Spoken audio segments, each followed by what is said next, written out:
हम स्पोर्ट्स में जितनी भी एक्टिविटीज करते हैं, सारी एक्टिविटीज कराने के लिए सबसे ज्यादा हेल्प करती है हमारी मसल्स ही आपको वेट लिफ्ट करने में हेल्प करती है, मसल्स ही आपको दौड़ाती है, मसल्स की मदद से ही आप जंप कर पाते हो, यहाँ तक कि पैदल चलना, गाड़ी चलाना और भी बहुत सारे जितने भी मूवमेंट्स हैं सब हमारी मसल्स की मदद से होते हैं। और अगर हमें हमारे मूवमेंट्स की एफिशिएंसी को बढ़ाना है, अपने मूवमेंट को और ज्यादा स्ट्रॉन्ग पावरफुल करना है, तो उसके लिए हमें ये पता होना चाहिए कि हमारी मसल्स कैसे काम करती हैं। और आज के इस छोटे से वीडियो में हम लोग यही समझने की कोशिश करेंगे कि हमारी मसल्स कैसे काम करती है, कौन से वो मेन प्रिंसिपल्स है जो हमारी मसल्स यूज करती है, हमारी मसल कैसे काम करती है। ये जानने के लिए हमें ये पता होना चाहिए कि हमारा शरीर बना किसके लिए, बना किस तरीके से है, भगवान ने बनाया या फिर जेनेटिक मॉडिफिकेशन हुए हैं, उसके बारे में हम बात नहीं करेंगे। लेकिन जो हमारा शरीर है जब स्टार्टिंग में बना था, उसका मेन ऑब्जेक्टिव क्या था। जितनी भी स्पीशीज है, सिर्फ अपने बारे में नहीं बता रहा, जैसे शेर, कुत्ता, बिल्ली, चूहा, जितने भी जानवर है, जितनी भी स्पीशीज है, सबसे मेन ऑब्जेक्टिव होता है सर्वाइविंग। हर एक स्पीशीज का मेन गोल क्या है? सर्वाइव करना, मतलब जिंदा रहना हमारा मेन गोल है। हमारा शरीर डिजाइन ही इस तरीके से कि वो जिंदा रहना चाहता है। अब उसी की वजह से हमारी मसल्स एक अलग तरीके से काम करेंगी। अब सर्वाइवल के लिए किसी भी स्पीशीज के लिए सबसे ज्यादा इंपॉर्टेंट क्या है? सबसे इंपॉर्टेंट चीज है फूड। अगर हमें खाना नहीं मिलेगा तो हम जिंदा नहीं रहेंगे। चाहे डॉग्स हो या कैट्स हो, वो भी जिंदा ही रहना चाहते हैं और उसके लिए वो खाना ही ढूंढ। गाय को देखा होगा आपने, हर जगह घूमती रहती है। क्यों घूमती है वो?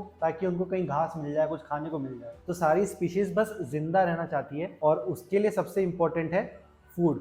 अब जिंदा रहने के लिए हमें फूड क्यों चाहिए? क्योंकि जो फूड है वो क्या है? फ्यूल है। मतलब हमारी बॉडी का, जैसे गाड़ी में पेट्रोल डलाते हैं वैसे हमारी बॉडी के लिए फ्यूल है। और ये हमें क्या देता है? ये हमें देता है एनर्जी।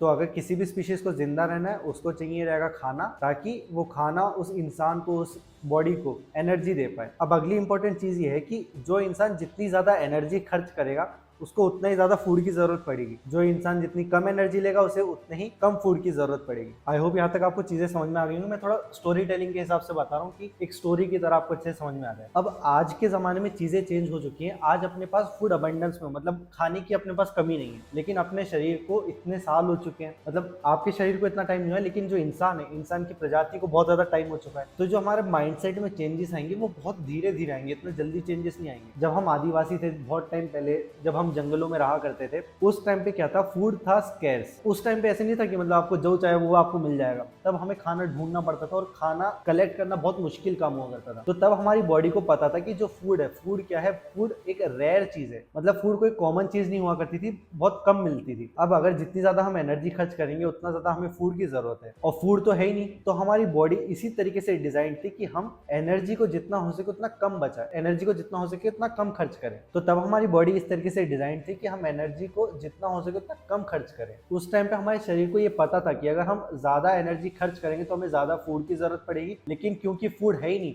तो हम मर जाएंगे। इसलिए हमारे दिमाग और मसल्स के कोऑर्डिनेशन ने ये चीज समझ ली कि हमें एनर्जी को क्या है? बचा के रखना है, ज्यादा एनर्जी खर्च नहीं करनी है। आई होप यहाँ तक आपको सब समझ में आ गया होगा। हमारे बॉडी का मेन ऑब्जेक्टिव है सरवाइव करना, और ये सरवाइव करने के लिए क्या करेगी? एनर्जी बचाएगी। हमारी बॉडी को पता है कि अगर हमें जिंदा रहना है, सरवाइव करना है, तो हमें सिर्फ एक चीज पे ध्यान देना है, एनर्जी को बचा के रखना है, ज्यादा एनर्जी खर्च नहीं करनी है। अब जो हमारा दिमाग है, ये क्या करता है? ये हमारी मसल्स को सिग्नल भेजता है, और हमें देखने को ऐसे लगता है कि हमारे पास एक बहुत बड़ी मसल है, लेकिन वो जो मसल है उसके अंदर भी क्या है? बहुत सारी मसल फाइबर्स है। ठीक है, तो जैसे ये जो मसल है, ये क्या है? बहुत सारे मसल फाइबर्स में डिवाइडेड है। हमारी बॉडी का मेन गोल क्या है? अब हमारी बॉडी का मेन गोल क्या है? कि हमें एनर्जी को बचाना है। अब एक और चीज ये होती है कि अगर हम ज्यादा मसल्स यूज करेंगे तो फिर हमारी बॉडी ज्यादा एनर्जी खर्च करेगी, और अगर हम कम मसल्स यूज करेंगे तो फिर हमारी बॉडी कम एनर्जी खर्च करेगी। तो अब कोई भी हम काम करते हैं तो पहले वो दिमाग अपना सिग्नल भेजता है मसल्स को। जैसे कि मतलब हमें बोतल से पानी पीना है, तो अगर हमें बोतल से पानी पीना है तो अब बहुत ही हल्का सा काम है, ज्यादा हैवी काम नहीं कि मतलब बहुत सारी मसल्स उसमें हमें जरूरत पड़े। तो हमारा दिमाग क्या ऑटोमेटिकली सिर्फ उतनी ही कुछ ही मसल्स को यूज करेगा, सारी मसल्स को यूज नहीं करेगा, बहुत ही एक छोटा सा पार्ट यूज करेगा जिससे बस वो काम हो जाए। अब ये आपको सोचना नहीं पड़ रहा है, ये आपका दिमाग अपने आप मतलब सबकॉन्शियसली कर ले रहा है। तो आपका दिमाग बस कम मसल्स को यूज करेगा ताकि ज्यादा मसल्स यूज ना हो, ज्यादा एनर्जी खर्च ना हो। और एक और ये चीज भी है कि अगर हम सारी ही मसल्स यूज कर लेंगे तो मतलब वो मूवमेंट बहुत ज्यादा फास्ट हो जाएगा और अनकंट्रोल्ड रहेगा। जैसे मतलब पानी की बोतल तो नहीं, जैसे ये फेविकॉल के एग्जांपल से दिखा रहा हूँ। अगर जैसे पानी की बोतल बोतल है, अगर मेरे को पीना है। अब बहुत कम मसल्स हो रही है इसलिए मैं इसको कंट्रोल वे में उठा पा रहा हूँ। लेकिन अगर हमारे मसल्स के ऊपर ये मतलब लिमिट नहीं रहती कि सिर्फ इतनी ही मसल्स यूज होंगी, हर टाइम सारी मसल्स फायर्ड रहती। अगर मैं पानी पीना चाहता तो कैसा होता, ये ऐसे हो जाता, मतलब बहुत ज्यादा स्पीड में हो जाता, मतलब मसल्स पे कोई कंट्रोल ही नहीं रह पाता फिर। इसलिए हमारी मसल्स पे कंट्रोल भी है, तो वो अपना दिमाग अपने आप ही कर लेते हैं कि यहाँ सिर्फ इतनी इतनी मसल्स यूज करनी है। यहाँ तक चीजें क्लियर हो गई होंगी। लेकिन अगर हमारा गोल है परफॉर्मेंस लाना, हमें तेज स्प्रिंट करना है या फिर हैवी वेट लिफ्ट करना है, तो उसमें तो ये चीज नहीं चलेगी कि हाँ कम मसल्स यूज हो पाए। तब हमें क्या चाहिए, तब हमें मोर मसल्स एक्टिव, तब हमें चाहिए कि हमारी ज्यादा से ज्यादा मसल्स एक्टिव हो पाए, सारी मसल काम करें। क्योंकि इतनी ही मसल्स मिलके 20 किलो उठा पा रही है, तो ये बाकी की मसल्स भी अगर जुड़ जाएं तो ये वेट कितना ज्यादा बढ़ जाएगा। ज्यादा मसल्स अगर यूज होती तो हम ज्यादा फोर्स लगा पाते हैं, लेकिन हमारे दिमाग और हमारी बॉडी चाहती है कि हम कम मसल्स यूज करें। तो दोनों चीजें एकदम कॉन्ट्रेडिक्टिंग है। जनरल नंबर ले लेते हैं कि हमारे पास 1 2 3 4 5 6 मसल फाइबर्स हैं। तो हमारा जो दिमाग है, हमारी बॉडी है, वो इस तरीके से डिजाइन है कि एक टाइम पे सारी मसल्स एक्टिव नहीं रहती, ये शिफ्ट की तरह काम करती होंगी। आप ऐसा समझ सकते हो कि पहले एक या दो, ये दो मसल फाइबर्स एक्टिव है। अगर पूरे टाइम यही दो मसल काम करती रह जाएंगी तो फिर ये मसल बहुत ज्यादा बर्नआउट हो जाएंगी। तो जैसे 1-2 घंटे की शिफ्ट इनकी लग गई, फिर थोड़ी देर बाद हमारी ये वाली मसल काम करने लग गई, फिर थोड़ी देर बाद ये वाली मसल काम करने लग गई, और जब ये काम कर रही है तब बाकी की रेस्ट कर रही है।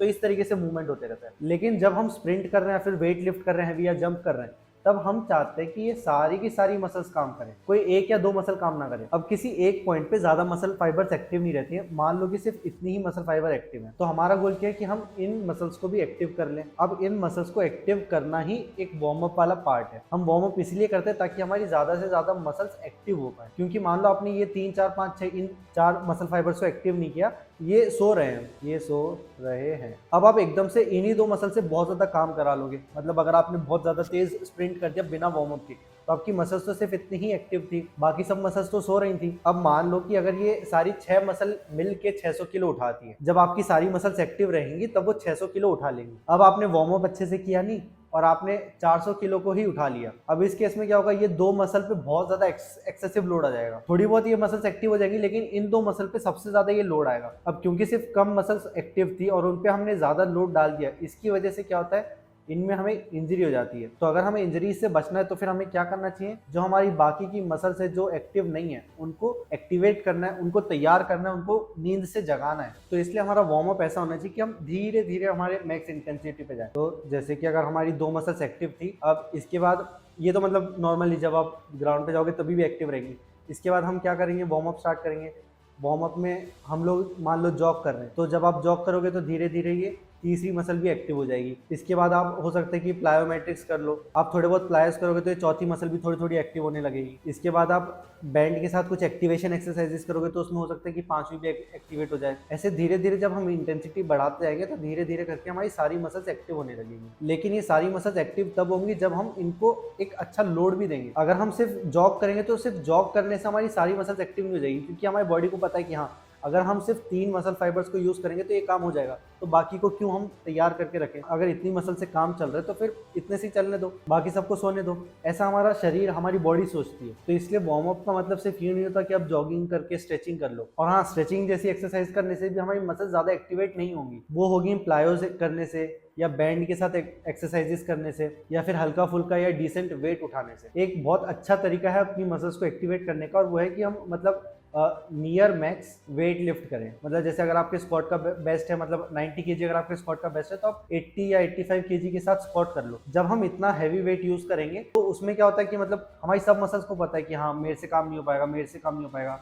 तुम भी हाथ बढ़ाओ, तुम भी हाथ बढ़ाओ। ये करते करते हमारी सब मसल्स कोऑर्डिनेट कर लेती है आपस में और सब एक साथ एक्टिव हो जाती है और एक साथ वो वेट उठा लेती हैं। लेकिन बहुत बार डायरेक्ट इतने हैवी वेट पे जाना भी रिस्की हो जाता है, क्योंकि उस टाइम पे हो सकता है कि हमारी ज्यादा मसल्स एक्टिव ना हो और इंजरी के चांसेस भी बढ़ जाते हैं। तो उसके लिए एक बहुत अच्छा वर्कआउट मतलब अभी कुछ दिन पहले ही मैंने कराया, और वो है controlled eccentric and concentric exercise. मतलब हम कुछ बेसिक बॉडी वेट एक्सरसाइज करेंगे, लेकिन उनको जितना हो सके उतना स्लो करेंगे। एग्जाम्पल के लिए जैसे आप पुशअप देख सकते हो, अगर हम 1 या 2 पुशअप्स करेंगे और मतलब नॉर्मल स्पीड में कर लेंगे तो उसमें कम मसल्स ही यूज होंगी। लेकिन अगर हम पुशअप इस तरीके से कर रहे हैं कि मतलब 5 या 10 सेकंड में नीचे जा रहे हैं, 5 या 10 सेकंड में ऊपर आ रहे हैं, मतलब बहुत धीरे धीरे नीचे जा रहे हैं, बहुत धीरे धीरे ऊपर आ रहे हैं, तो उसमें क्या होगा, जैसे पहले 2 मसल्स एक्टिव थी, अब ये मसल बहुत जल्दी थकने लगेंगी और इन पे बहुत ज्यादा एक्सेसिव लोड भी नहीं आ रही कि ये इंजर्ड हो जाए। बहुत ही कम लोड है, मतलब पुशअप में कितना ही लोड आएगा, और कंट्रोल्ड मूवमेंट कर रहे हैं, ज्यादा स्पीड में नहीं कर रहे हैं, एक्सप्लोसिव मूवमेंट नहीं है, तो इंजरी के चांसेस भी कम है। तो पहले तो ये 2 मसल काम कर रही है, लेकिन जब हम स्लोली वो मूवमेंट करेंगे तो हमारी मसल जल्दी जल्दी थकने लगेंगी। अब जैसे ये 2 मसल थक गई, इसके बाद क्या होगा,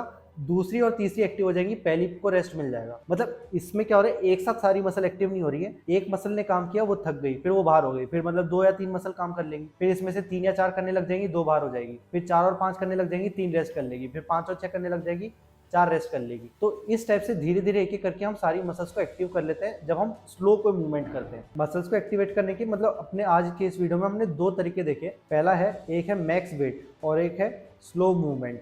जो मैक्स वेट था इसमें जैसे हमारी 6 मसल है, तो एक साथ क्या हो गया, सारी मसल एक्टिव हो गई। लेकिन जब हम स्लो मूवमेंट करेंगे, कंट्रोल्ड मूवमेंट्स करेंगे, तो उसमें क्या होगा, पहले 2 मसल एक्टिव है, बाकी सब एक्टिव नहीं है, लेकिन तुरंत ही थोड़ी देर में ये दोनों मसल एक्टिव हो जाएंगी, बाकी रेस्ट कर रही होंगी, फिर ये दोनों मसल एक्टिव हो जाएंगी, फिर ये दोनों हो जाएंगी, फिर ये दोनों हो जाएंगी, और उस टाइम पे बाकी मसल्स एक्टिव नहीं होंगी, वो मतलब होंगी बहुत ही हल्का फुल्का होंगी, लेकिन जो लोड है एक एक मसल फाइबर पे धीरे धीरे धीरे चेंज होते जाएगा। तो एक ये तरीका है कि हम सब मसल्स पे एक साथ ही लोड दे दें, और एक है कि हम बारी बारी सब मसल्स को ट्रेन कर लें। तो ये हम कंट्रोल्ड इसेंट्रिक और कॉन्सेंट्रिक फेजेस के साथ कर सकते हैं। जैसे अगर आप स्क्वाट कर रहे हो तो स्क्वाट में भी आप एकदम स्लो कंट्रोल नीचे जाओ, और ऊपर आ रहे हो तो ऊपर आते हुए भी कंट्रोल आओ। जब आप ये इस टाइप का वर्कआउट करोगे अच्छे से, तो धीरे धीरे आपकी जो मसल्स है ना वो शेक होने लग जाएंगी। तो उससे आप ये समझ सकते हो कि हाँ, सब मसल्स धीरे धीरे एक्टिव हो रही हैं। तो ये वो कुछ प्रिंसिपल्स हैं जिनके थ्रू हमारी मसल्स काम करती हैं। वीडियो पसंद आई हो तो इसे लाइक कर देना, और चैनल पर नहीं हो तो सब्सक्राइब कर लो, ताकि आप ऐसी वीडियोस को मिस ना करो।